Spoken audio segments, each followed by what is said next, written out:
हम लोगों ने इसकी शुरुआत, हमारी पहली कोचिंग लगभग 2 साल पहले बभनी गांव में खोली गई और धीरे धीरे हम लोगों ने गांव कोचिंग खोलने का, और जहां भी हम कोचिंग खोलते हैं वहां ये था कि ओबीसी एससी माइनॉरिटी के सबके बच्चे पढ़ेंगे, सबके गार्जियंस को बुलाइए, सबके गार्जियंस की 1 महीने में मीटिंग होगी, और इस तरह से प्रयास शुरू किया गया।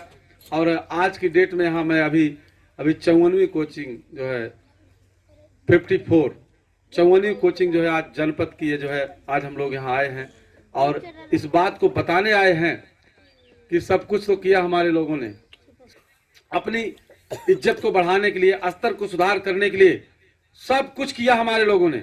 जिसने जो बताया, जैसे कोई मरीज हो कि इससे ठीक हो जाएगा तो आदमी वो दवा करता है, तो उसी तरीके से हमारे लोगों ने अपनी स्तर को सुधारने के लिए, अपने स्तर को ऊंचा करने के लिए सब कुछ किया, लेकिन स्तर में सुधार नहीं हुआ स्तर में सुधार। लेकिन शिक्षा, आज मैं बताने आया हूं आपको कि शिक्षा एक ऐसी चीज है जो आपके स्तर में सुधार कर सकती है और सुधार कर रही है। आप अंदाजा लगाइए, बाबा साहब अम्बेडकर का नाम आप सब लोग सुने होंगे। बाबा साहब अम्बेडकर को कभी अछूत के नाम पे क्लासरूम से बाहर बैठाया जाता था, सब लोग सुने हैं, सब लोग, क्लासरूम से बाहर बैठाया जाता था। वही बाबा साहब अम्बेडकर जो कभी क्लासरूम से बाहर बैठाए जाते थे अछूत के नाम पर, वही बाबा साहब अम्बेडकर भारत का संविधान लिखते हैं, सिंबल ऑफ नॉलेज कहे जाते हैं। शिक्षा एक ऐसी चीज है कि इसी से आपके स्तर में सुधार होगा, स्तर में चेंज हो सकता है, और कोई दूसरा रास्ता नहीं है।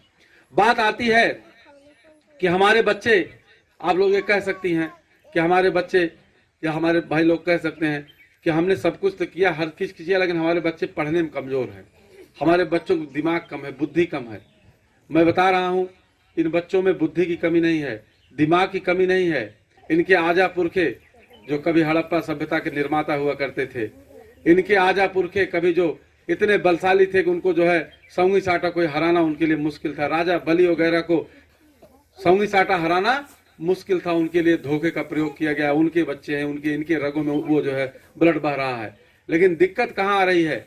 दिक्कत इसलिए आ रही है कि आज ये कलम का युग है, आपने कलम के युग को जो है समझा नहीं, कलम के युग को जाना नहीं, इसलिए आज जो है ये बच्चे बेकार बने टहल रहे हैं।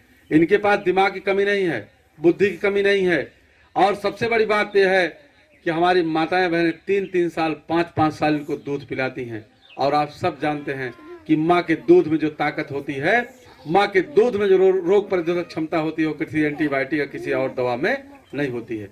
दुनिया पे शासन किया, कभी इंडिया पे शासन किया इनके पुरखों ने, उनका ब्लड इनके रगों में बह रहा है। तो ये कहीं से इनके पास बुद्धि की कमी नहीं है, दिमाग की कमी नहीं है। बस दिक्कत यह है कि आप लोग जो है जिस तरह से अन्य कार्यों में रुचि लेते हो, जिस तरह से आप लोग अन्य कार्यों में रुचि लेते हो, उस तरह से आप शिक्षा के कार्यों में रुचि नहीं लेते हैं। आप बच्चे को बात बात पे भाग्यवाद बताते हो कि भाग्य में होगा तो बच्चा पढ़ाई पढ़ोगे, आप भाग्य में होगा तो पास हो जाएंगे। मैं यहाँ आप लोगों से अपील करने आया हूँ, आप अपने बच्चे को भाग्यवादी मत बनाइए, क्योंकि जब बच्चे के कान में भाग्य की बात पड़ती है कि भाग्य में होगा तो पढ़ाई होगी, भाग्य में होगा तो नौकरी मिलेगी, भाग्य में होगा तो विद्या आएगी, उसी दिन आप अपने बच्चे के बल को, अपने बच्चे को 99% बल को आप खत्म कर देते हैं, उसके दिमाग को आप ब्रेक कर देते हैं, क्योंकि वो भाग्यवादी हो गया बच्चा। आज से उसके दिमाग में आ गया कि भाग्य में होगा तभी मैं पढ़ पाऊंगा, नहीं तो नहीं पढ़ पाऊंगा।